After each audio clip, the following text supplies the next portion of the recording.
Bom dia, feliz sábado. Você está melhor. Bom dia, feliz sábado. Está melhor, né? É uma alegria estar com vocês. Que a graça e a paz que emergem do trono da graça, que emergem dos céus, possa abençoar cada um de vocês.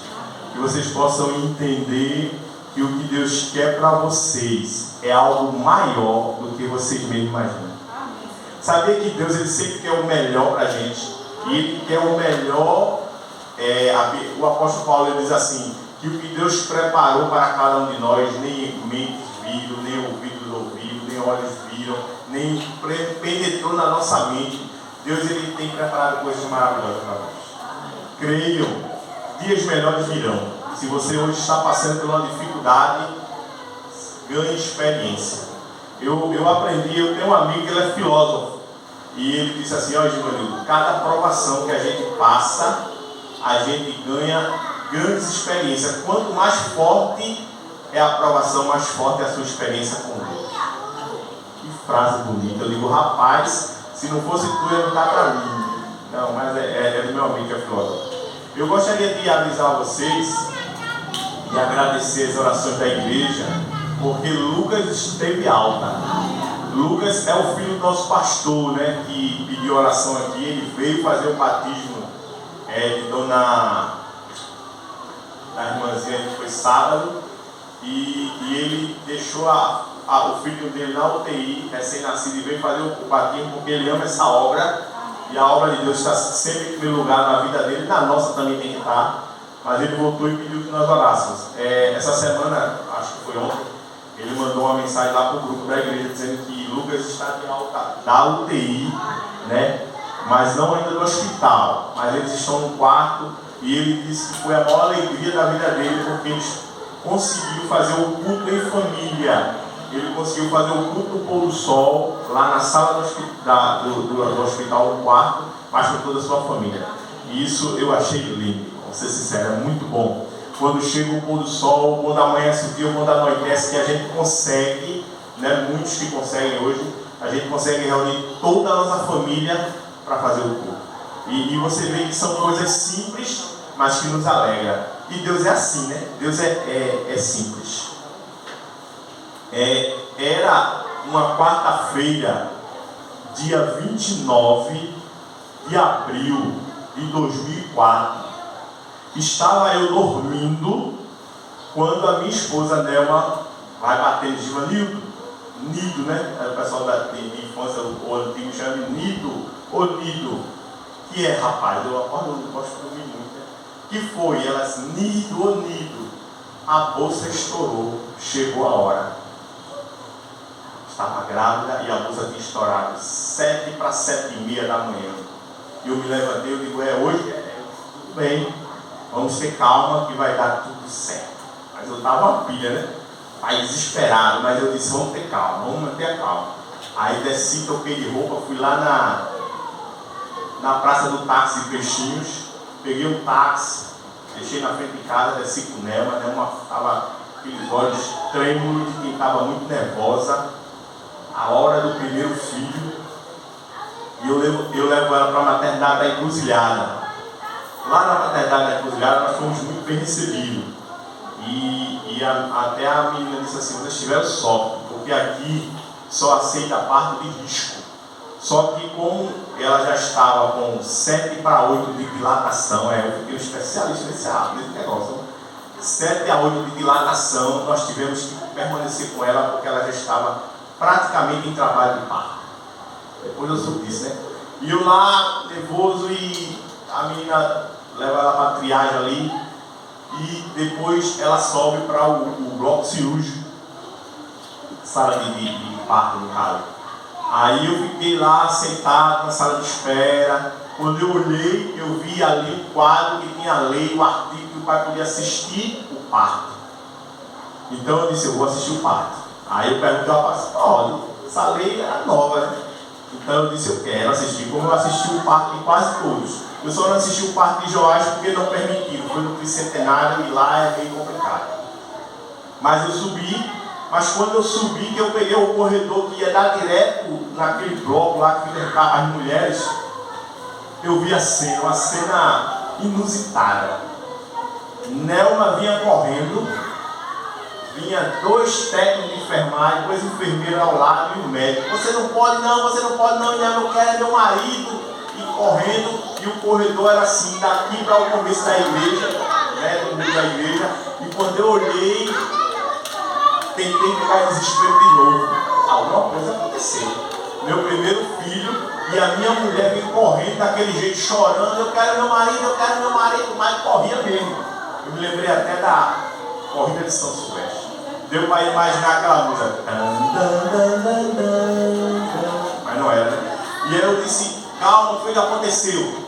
E Nelma disse, eu quero você. Aí o rapaz disse, mas pai, porque ela só quer ficar com o senhor. E ela estava empurrando todo mundo, né? Mas bravo. Estava empurrando todo mundo e veio correndo. Aí eu disse, mas eu já queria botar a mão, mas assim, mas foi o que aconteceu. Já sabe o que aconteceu. Aí o médico disse, calma, mas tá tudo certo, é que ela está muito nervosa. Só que ela está já em trabalho de parto, o menino pode cair no chão. Eu disse, está tudo certo, né? Mas estou aqui, meu amor. Está tudo resolvido, olha? Está tudo resolvido. Eu peguei ela, fui levando devagarzinho. Aí eu ainda me lembro que a enfermeira disse, ele não pode entrar não, a mulher está tudo nua. E o médico disse, pai, só peço um favor a você. Eu digo, não olhe de lado. Eu parecia aquele cavalo. Já tomava muito negócio. E eu disse, nem se preocupe, que para mim só tem a minha esposa. Fui andando, passei lá por dentro, né? Realmente é muita mulher. A mulher tudo olhando para mim, eu olhando, não vi ninguém. Entrei lá, e aí eu entrei no trabalho de parto, e eu alisando, e acaba, meu amor. Foi tanto beijinho. E ela disse, está tudo calmo. E ela nervosa, porque era o primeiro filho. E nós tínhamos perdido uma menina. Né? A menina já tinha nome, eu acho que ela estava com, né, uma que é mais atualizada, porque eu não sei se era 5 ou 6 meses, ela perdeu. Então a gente ficou meio traumatizado, foi um sofrimento muito grande. E naquela hora a gente estava muito aflito, eu estava muito aflito. Mas eu não poderia passar isso para a Nelma. Então para a Nelma eu estava tranquilex. Rapaz, você vai poder tomar um chazinho, né? Sossega ali. Eu estou aqui, está tudo certo. E a pressão dela queria subir, né? Foi. E aí, irmãos, acontece uma das cenas mais lindas da minha vida. Foi quando eu vi a minha filha nascer, Kézia. E o pai disse, ela está coroando, já está vindo a cabeça. Venha ver, meu pai, venha ver, pai, que ela vai sair nas suas mãos. O senhor tem medo? Não? Eu digo, eu disse a minha filha, eu já tomei cachaça de cabeça, sem tirar gosto a noite toda, eu tenho medo de nada. Peguei, fui lá, e quando eu fui pegar, aí o cara disse, não pode não, porque ele está sem luva, sem capote, sem tudo. Por isso ela não nasceu nos meus braços. Mas assim que ela nasceu, ele mandou, eu torei a trompa lá do negócio lá. Aí cordão, esse mesmo, cordão umbilical, e eles enrolaram e deram. E interessante, quando a Maria acordou brava, né? Já saiu.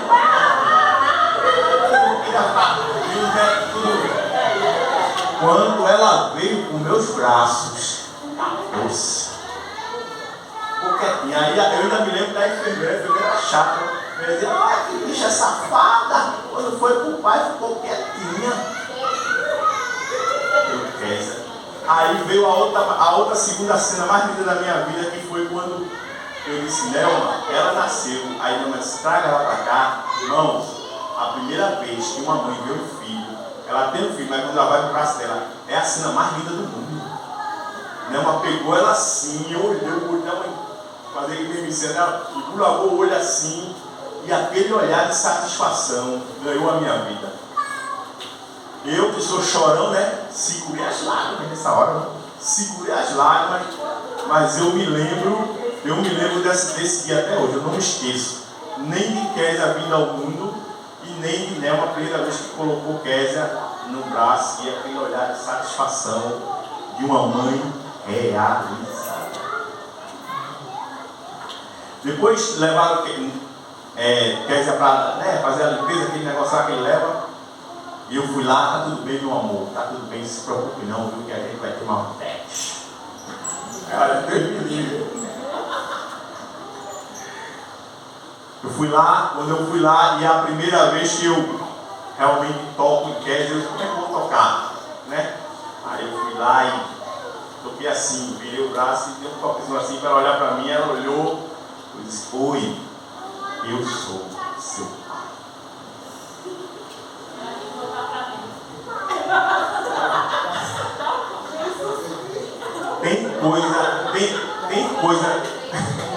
Tem coisa mais bonita, mais satisfatória do que essa para o pai, a primeira vez que ele tem contato com a filha.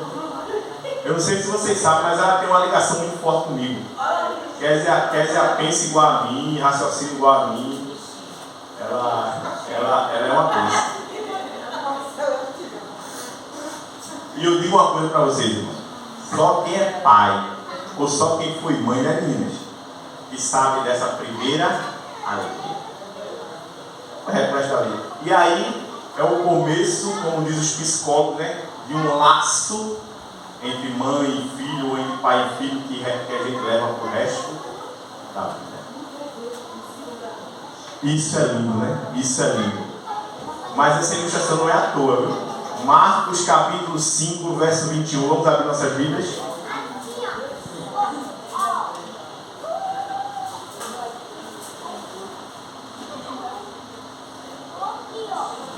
Marcos capítulo 5, verso 21.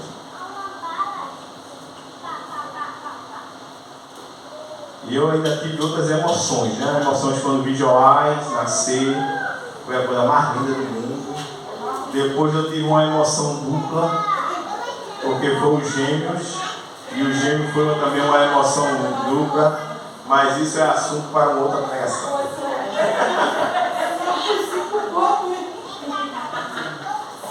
Marcos capítulo 5, verso 21 em diante.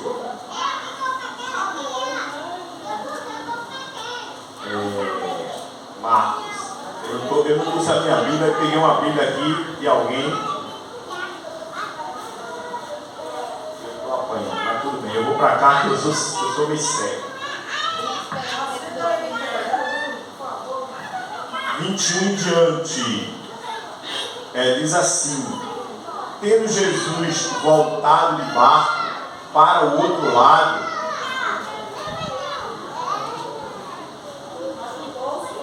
reuniu-se de volta dele uma grande multidão, e ele estava junto do mar. Então chegou um chefe da sinagoga, chamado quem? Jairo. Vendo, fez o quê? Prostrou-se aos pés, e ele pediu com o quê? Insistência, na minha versão diz. E ele diz assim para Jesus: minha filhinha está morrendo, venha impor as mãos sobre ela, para que ela seja salva e viva. Verso 24. E Jesus o quê? Foi com ele. Uma grande multidão seguia Jesus, apertando de todo lado. Estava ali quem? Certa mulher que havia 12 anos vinha sofrendo o quê? De uma grande hemorragia, né? Em algumas versões de um fluxo de sangue.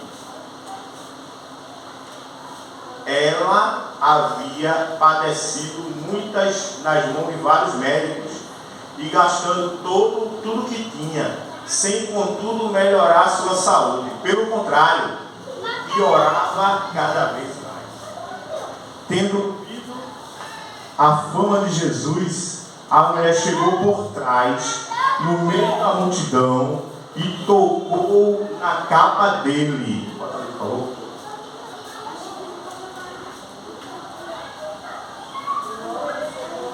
E logo a hemorragia estancou. E ela sentiu no seu corpo que estava o quê? Daquele mal. Vamos parar por aqui. Daquele mal. Jesus, ele é maravilhoso, né, irmão? E ele nos torna maravilhoso. Mas duas curas, duas histórias, mas um só final, feliz para todos. Jesus é aquele que torna a nossa história com um final feliz. Se você quer que sua história tenha um final feliz, siga Cristo, sirva a Ele. Não se esqueça, não existe final feliz sem Jesus.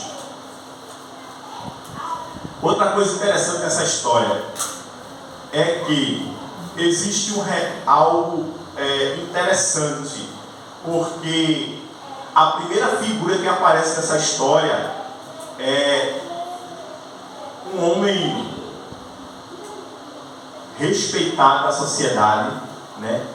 Um homem que na época era um homem conhecido como um instrutor, era um líder da igreja da época, sabe? É uma pessoa que nos seus vestes ele se diferenciava dos homens comuns, no seu modo de falar ele se diferenciava dos homens comuns, mas ele ouvia falar de Jesus, que era um homem que fazia coisas que um homem comum não conseguiria fazer. Ele foi até Jesus. A ida de Jairo até Jesus foi algo que impressionou. Por quê? Porque Jairo, ele foi movido pelo desespero. Lembra Givanildo desesperado ao ver Nelma, aquela cena de Nelma vindo correndo no corredor do hospital da maternidade da Encruzilhada? Aquilo me tomou por desespero, porque eu pensava que algo tinha acontecido. E eu já estava querendo me armar. Homem é assim, né? Eu imagino Jairo tomado pelo desespero, porque ele era uma pessoa influente, ele era uma pessoa que tinha dinheiro, mas a filha dele estava muito enferma e ele não podia fazer nada. Irmãos, um homem ou uma mulher tomada pelo desespero pode fazer coisas incríveis. Ele não está ligando para o pudor, ele não está ligando para o que as pessoas iam falar dele, porque ele era um líder da igreja e ele era que dava instruções para as pessoas, mas ele precisava de Jesus. E muitas vezes, irmãos, na hora do desespero o ser humano faz besteira. Já não estava nem aí, ele foi até Jesus, e o sinal do desespero dele foi tão grande que ele chegou e disse para Jesus que Jesus ia fazer. Vem que minha filha está doente, vem-se embora, vai lá, conversa com ela, coloca a mão e põe a mão em cima dela e cura ela. E sabe o que é interessante, irmãos? Eu amo Jesus. Verso 24 aí diz: Jesus foi. Se Jesus fosse alguém assim, meio soberbo, que nem muitos de nós seres humanos somos, cheio de poder e de dinheiro, opa, calma aí, camarada, você está querendo me ensinar o meu serviço? Calma, você sabe que eu sou? Eu sou o filho do Deus vivo. Jesus poderia ter dito tanta coisa a Jairo, meu irmão, mas quando ele olhou para o coração de Jairo, aquele homem desesperado, verso 24 faz: e Jesus foi. Porque quando Jesus, ele encontra o coração contrito, irmãos, ele faz. Mas aí nessa história tem um problema. Quando Jesus estava indo, aconteceu algo diferente, algo inusitado, mas que foi uma mulher que chega, e se você entender que na sociedade daquela época, na lei cerimonial, uma mulher com fluxo de sangue, ela era considerada uma mulher impura. Ela não podia tocar nas pessoas, ela não podia chegar perto das pessoas. Mas aí nessa história conta que ela estava no meio da multidão, e pelo jeito que ela toca na hora de Jesus, irmãos, ela se jogou, ela se rastejou para poder tocar na hora do mestre. Muitas vezes na nossa vida, irmãos, nós temos que nos rastejar, nós temos que não ter pudor, não ter medo de conseguir a nossa bênção. Aquela mulher estava passando pelaquela dificuldade há 12 anos. Interessante que lá a filha de Jairo tinha 12 anos. E a mulher estava sofrendo, padecendo pela hemorragia por 12 anos, irmãos. Imagine vocês o que é 12 anos de um sofrimento daquele. Uma mulher com fluxo de sangue que não parava por 12 anos. Aquela mulher não conseguia dormir direito. Aquela mulher tinha vergonha de chegar, de fazer qualquer afazer da vida dela. Aquela mulher estava com um sério problema. Mas ela conseguiu ver em Jesus algo diferente. Assim como Jairo conseguiu perceber que Jesus não era um homem comum. Aquela mulher do fluxante também. Interessante é que nesse estágio, eles dois têm algo em comum. Eles conseguiram ter fé no Filho de Deus.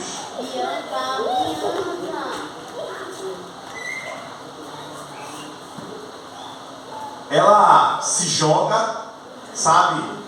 E toca na obra de Cristo com uma fé, com uma determinação, com uma certeza que todos aqueles não conseguiram. Porque, irmãos, Jesus, ele pergunta para os discípulos: quem me tocou?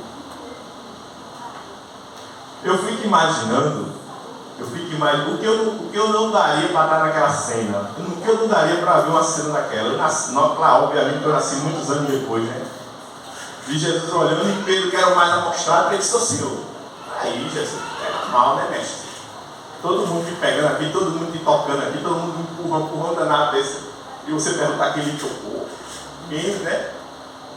E a resposta de Jesus era: é porque o toque era diferente, Pedro. Você não está entendendo o toque, saiu o poder. Não é que escreve a cena no livro Parábola de Jesus, dizendo que Jesus vinha e quando ela tocou na obra, Jesus fez isso, ó. Ele sentiu sair de dentro dele ou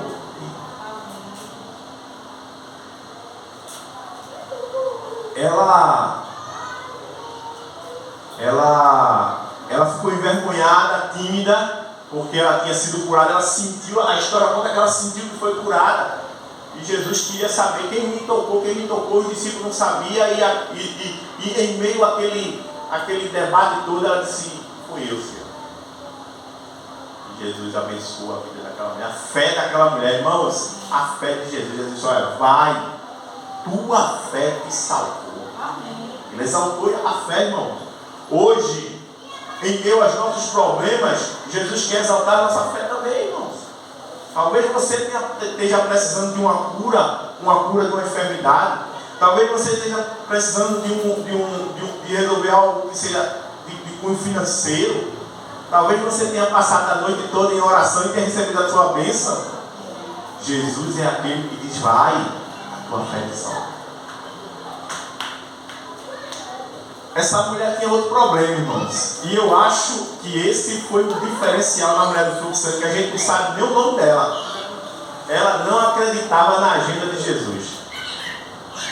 Ela não acreditava que Jesus ia parar tudo só para atender a ela.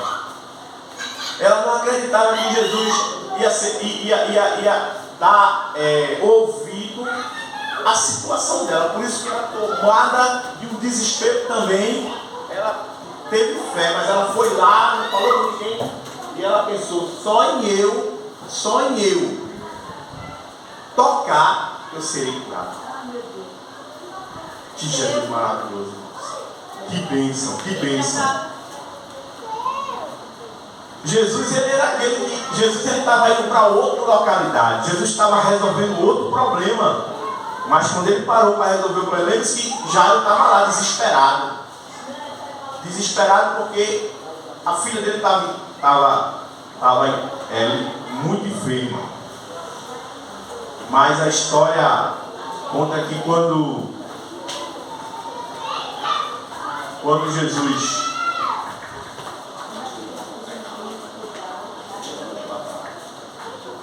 a história conta que quando Jesus ia, antes de Jesus ir para a casa de Marcos, chega o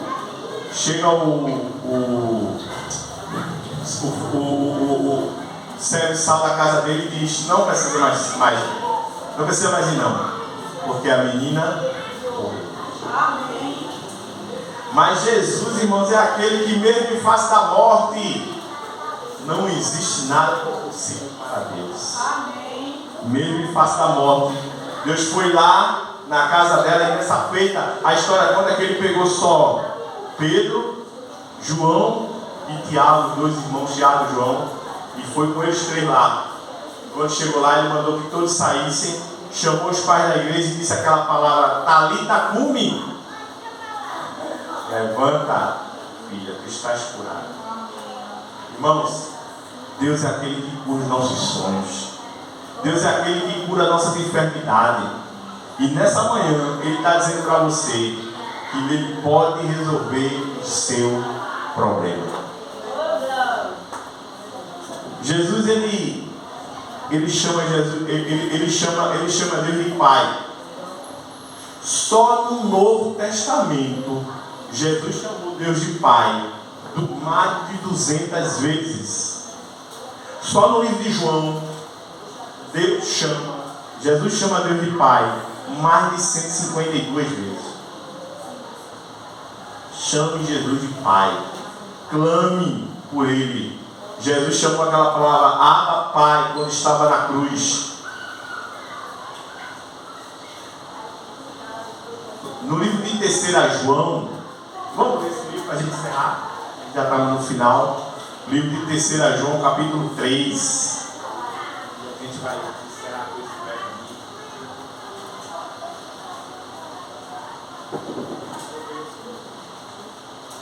Livro de 3 João, capítulo 3, diz o seguinte: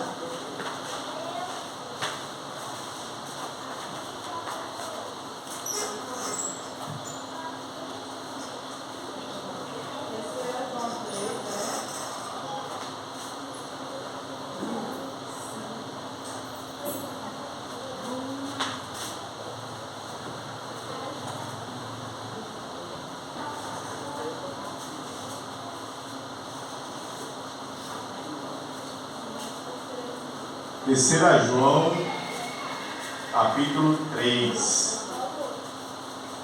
Diz o que aí, mano? Versículo porque não tem capítulo não, é versículo direto, né?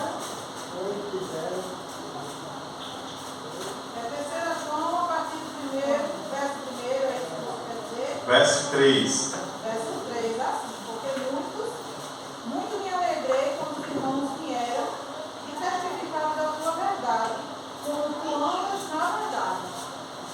O meu diz isso. Eu acho que eu notei errado, porque ele diz João, 3 João 3. Capítulo 1, verso 3.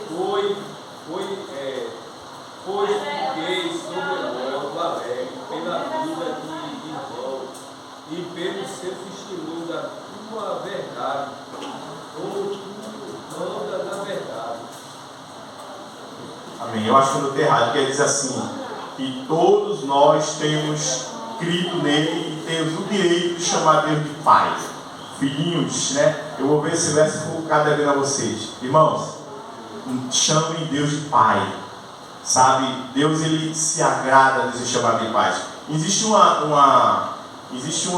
relato de que os judeus de antiguidade do Velho Testamento, eles não chamavam Deus de Pai, eles só chamavam vários nomes, né?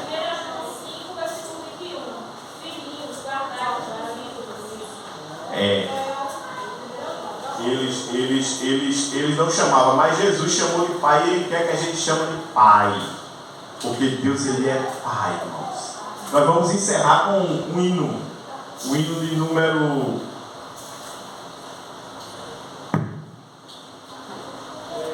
Pai querido. Isso ele disse na oração do Pai nosso, né?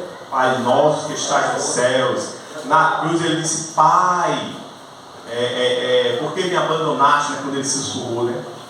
Mas vamos encerrar aqui com o hino Pai querido, número 375. Eu sabia que eu ia achar, mas que eu não tenho.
cheio o capítulo, viu? Vou dizer aqui antes de encerrar. É 1 João capítulo 3. Diz assim: amados, vejam que grande amor o Pai nos tem concedido, a ponto de ser chamados filhos de Deus. E de fato, somos filhos de Deus. Por essa razão, o mundo não nos conhece. Olha que privilégio de ser chamado de Filhos de Deus. E Ele é o nosso Pai. Pai. Oremos. Grandioso e bondoso Deus, muito obrigado, ó Pai, por este dia, Senhor, ao qual o Senhor nos concedeu, ó Pai, o direito de te chamar de Pai. Ó Senhor Deus, Pai é um sinônimo muito lindo de saber que nós não somos órfãos, que o Senhor nos adotou, que o Senhor nos ajudou, e através do teu Filho amado Jesus, o Senhor tomou salvação para cada um de nós. Muito obrigado pelos planos. Muito obrigado, ó Pai, pela morte de Cristo na cruz do Calvário, para nos salvar e para nos dar vida eterna. Nos abençoa, Senhor Deus. Leva para os nossos lares na presença dos teus anjos. Nós pedimos em nome de Jesus. Amém. Amém. Graças a Deus.